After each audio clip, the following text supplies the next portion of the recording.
네, 여러분 안녕하세요. 유현도스입니다. 자, 이번 시간은 피벗 테이블 네 번째 시간입니다. 이제 거의 완성에 다가가고 있고요. 자, 이번 시간에 보실 내용은 되게 중요한 내용 중에 하나입니다. 필드 설정에 대한 부분인데요. 마찬가지로 전 시간에 말씀드렸던 그룹핑과 마찬가지로 이 방법은 보고서를 조금 더 잘 만드는 방법 중에 하나예요. 쉽게 말씀드리면 귀여움을 받을 수 있는 그런 방법 중에 하나. 이걸 반드시 이건 쓰셔야 돼요. 일반적으로. 이걸 모르셨을 때는 나름대로 또 여러 가지 계산 방법을 통해서 계산하는 그런 경우도 있지만 이 방법을 아시게 되시면 조금 더 쉽고 편리하게 보고서의 어떤 지표 관리나 이런 것들을 쉽게 하실 수 있기 때문에 여러분이 반드시 하셔야 되고요. 윗분들, 즉 매니저분들이 가장 좋아하시는 기능 중에 하나입니다. 그렇기 때문에 반드시 하셔야 돼요. 실무자분들. 자, 이제 본격적으로 본론으로 들어가 보도록 하겠습니다. 이번 시간에 말씀드릴 갓패드 설정이라고 하는 거는 아까 말씀드린 것처럼 보고서를 조금 더 잘 만들기 위한 방법 중에 하나라고 제가 말씀을 드렸잖아요. 자, 그러면 우리 전 시간에 분기를 만들어냈던 거를 계속 이어서 한번 분기 만들었던 거 기억나시죠? 데이터 그룹을 만드셔서 날짜를 분기로 생성을 하시면 기존에 만들었던 재료가 그대로 남아 있습니다. 자, 그래서 분기별 매출에 대한 판매를 보시면 각각 1, 2, 3, 4분기 기본적으로 판매가 나오시는데요. 아마 기본적으로 디폴트 값으로 맨 마지막에 열 총합계에서 1, 2, 3, 4분기에 제한 총합계가 기본적으로 나와져 있을 거예요. 단순하게 그 하나만을 가지고 합계를 쓰시는 경우에는 그 합계가 필요한데 저 같은 경우는 저희가 지금 가야 될 최종 목표는 대시보드라고 말씀드렸잖아요. 대시보드에는 별도의 총합계가 표현이 되기 때문에 굳이 각각의 피벗 테이블의 열합계라든가 총합계 이런 것들을 쓰지 않습니다. 왜냐하면 좀 더 지저분해지거든요. 표 형태를 안 보이고 피벗 테이블처럼 보이기 때문에 최대한 데이터 표 형태로 표현해주기 위해서 전 될 수 있으면 총합계나 열합계는 잘 안 씁니다. 그래서 오히려 깔끔하거든요. 그거는 여러분들이 선택하시면 되는 거예요. 지금 보시는 것처럼 이건 데이터 어떤 조작이 아니라 있는 기능에 대한 부분을 보여주게 할 거냐 안 보여주게 할 거냐에 대한 선택이기 때문에 당연히 이 기능은 어디에 가야 되겠죠? 그렇죠. 디자인에 가시면 있는 기능이에요. 그래서 피벗 테이블 도구의 디자인에 가보시면은 합계니까요. 총 합계를 선택하시면 행 및 열 총합계 해제, 그죠? 행 및 열 총합계 설정 하시면 바로 나오시는 거 보이시죠? 근데 저는 아까 말씀드린 것처럼 총합계를 해제하는 게 가장 제가 선호하는 방법 중에 하나니까 만약에 필요하신 분들은 넣으시면 돼요. 자, 이렇게 분기별 판매에 대한 부분이 나왔는데 이거는 사실이죠. 팩트죠. 근데 이렇게 데이터의 보고서를 만들어내시는 거는 좀 더 한 발자국 들어가지 않은 거죠. 기본적으로 실무자나 이거를 핸들링하는 담당자 같은 경우는 이 팩트 자체가 중요하겠지만 조금만 우리가 관점을 좀 더 틀린 입장으로 본다라고 하면 지금 매니저급에서 또는 관리자급에서의 데이터 인사이트의 요구사항은 조금 더 틀리죠. 마치 우리가 내비게이션으로 보시면 버드뷰로 조금 더 높은 관점에서 멀리서 전체적인 데이터의 어떤 흐름이라든가 인사이트를 보기를 원하시는 게 가장 일반적인 형태라고 보시면 돼요. 그래서 저희가 여기서 어떤 분기별 총 판매량을 보여주는 건 당연하겠지만 한 발 더 나가겠다는 의미죠. 자, 그래서 판매에 대한 부분을 한 번 더 끌어옵니다. 자, 이렇게 되시면 첫 번째 1, 4분기별 판매에 대한 합계는 단순하게 그 사실에 대한 팩트를 나열한 거고요. 두 번째 판매 데이터에 대한 부분은 그 데이터에 대한 경향을 표현해 주는 거예요.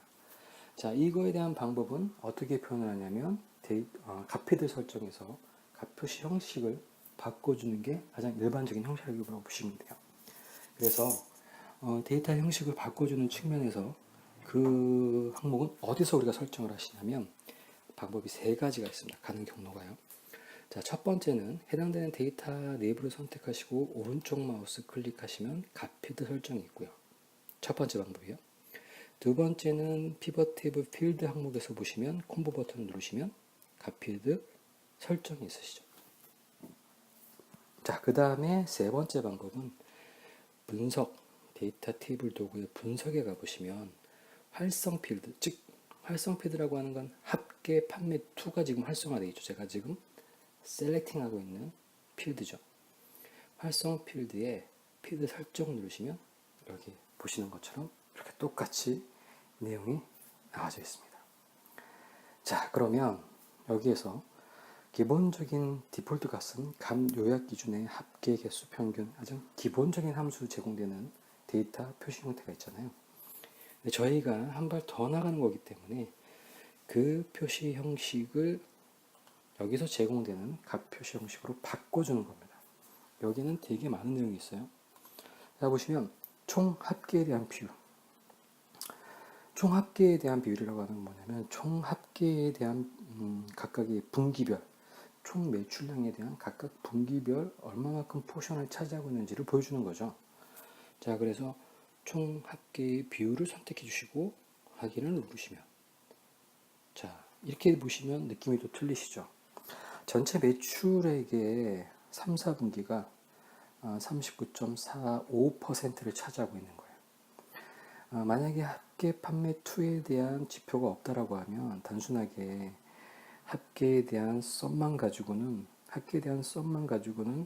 느낌이 확실히 틀리죠. 자, 만약에 예를 들어서 판매에 대한 부분을 한 번 더 끌어오겠습니다. 자, 그 다음에 이번에는 오른쪽 마우스를 클릭하셔서 들어가 보실게요. 값배드 설정에서 값표시 형식에, 자, 값표시 형식을 보시면 쭉 밑으로 가시면 이게 있어요. 기준값에 대한 비율의 차이. 자, 잘 생각해 보세요.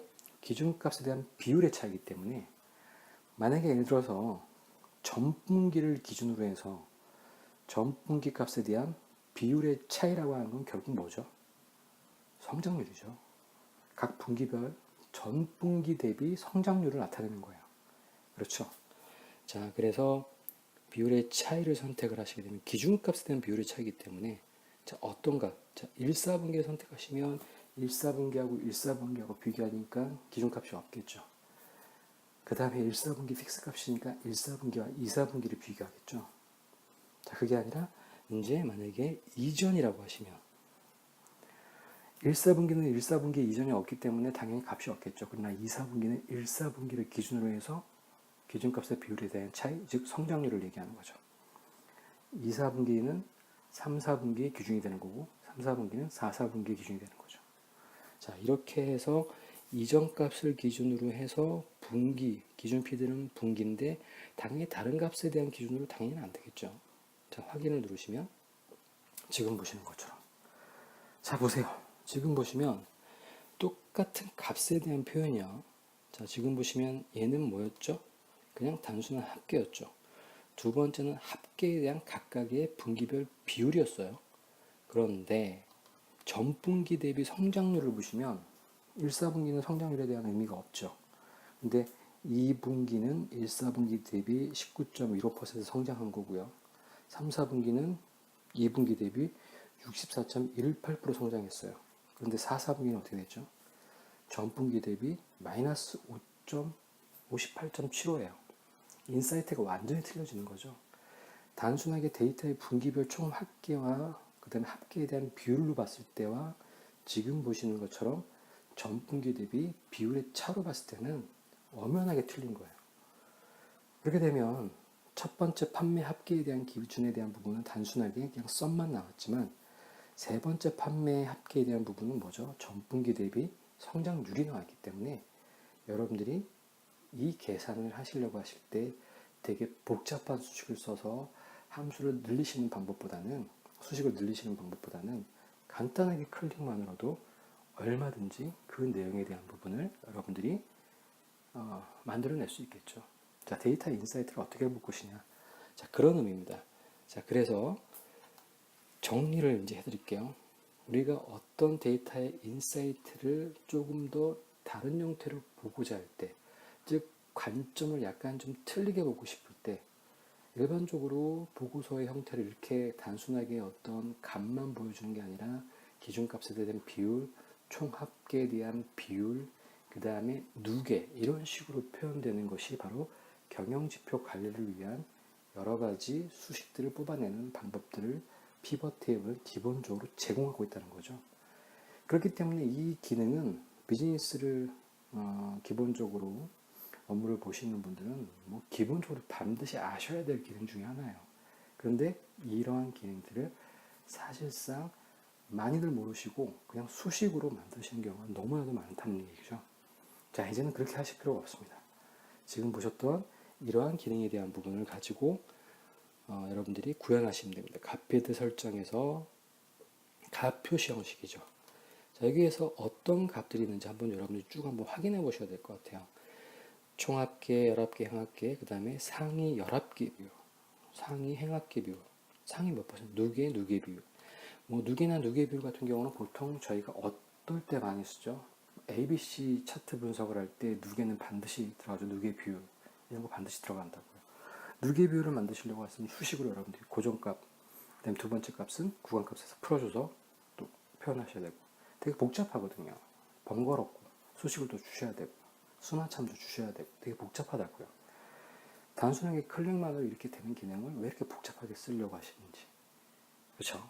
자, 이거를 아시는 분들은 이제부터는 그 내용에 대한 부분을 조금 더 유연하고 좀 더 다듬어서 보고서를 사랑받을 수 있게끔 다양한 관점을 제시해 줘야 돼요. 그러기 위해서는 기본적으로 제가 팁을 드리면 보고서를 입안받는 보고서분들의 유형은 두 가지입니다. 거의 두 가지예요. 거의 두 가지로 요약될 수 있어요. 첫 번째, 숫자에 목숨 거시는 분들, 디테일한 거에 목숨 거시는 분들, 맞춤법에 목숨 거시는 분들, 연필 들고 체크하시는 분들 있잖아요. 그런 분들한테는 아주 디테일한 값을 제시해 주는 게 가장 좋으세요. 그런데 이런 얘기를 하시는 분들 있잖아요. 야, 이거 요지가 뭔데? 뭐 이렇게 앞이 장황해? 야, 이거 좀 요약 좀 못해? 이런 분들한테는 지금 보여드렸던 이런 약간 좀 한 스텝 더 들어가거나 관점을 트는 그런 형태의 보고서를 주로 만들어 주시는 게 가장 좋죠. 자, 그거의 가장 총 집합체가 대시보드예요. 대시보드를 보면 더 이상 이런 데이터 좀 가져와봐. 이거 뭐 더 이상 의미 없는 거죠. 이제는 데이터를 핸들링하고 볼 줄 모르는 사람은 조직 생활에서 그렇게 수명이 오래 길지가 않을 거라고 단언을 합니다. 여러분도 반드시 데이터를 핸들링하는 방법들, 데이터의 인사이트를 보는 방법들에 대한 부분들을 트레이닝을 하시고요. 이런 기능들을 여러분들이 기본 베이스로 깔고 그 다음에 통계적인 분석이라든가 해찾기라든가 이런 걸 통해서 한 차원 더 높은 스킬업을 계속 하셔야 돼요. 계속 삼수, 수식 이런 거에 목숨 거시면 이런 기능들을 여러분들이 보시지도 않고요. 보려고 하지도 않는 경우가 대부분 많거든요. 자, 너무 길어졌습니다. 자, 오늘 시간에 가장 중요한 거는 값필드 설정에 대한 부분들 제가 되게 중요하기 때문에 좀 더 사설도 좀 많았고요. 좀 부연 설명이 좀 많았습니다. 조금 더 길어졌는데요. 여러분들 내용 다시 한번 이해 안 되신 분들 리뷰 한번 보시고요. 비즈니스 엑셀 문서 만들 때 가장 기본적으로 하셔야 될 디폴트 기능 중에 하나 하셔요. 그러니까 꼭 숙지를 하시고 숙달되게끔 연습을 하시길 바라겠습니다. 저는 다음 시간에 슬라이서라는 내용으로 가지고 우리는 점점 지금 제가 아까 말씀드렸죠. 대시보드를 만들기 위한 방향으로 계속 가고 있는 거예요. 지금 이런 일련의 작업들이 지향하고 있는 마지막 종점은 대시보드예요. 그러니까 지금 여기서 여러분들 만족하시면 안 돼요. 이 과정을 다 끝나셔서 피벗 테이블의 대시보드까지 만드셔야지만 여러분들이 엑셀을 이제는 그나마 좀 엑셀을 좀 잘 사용할 수 있는 기본적인 토대를 만드신 겁니다. 자, 저는 오늘 여기까지 하겠습니다. 여러분들 수고 많으셨습니다. 저는 다음 시간에 또 찾아뵙겠습니다. 감사합니다.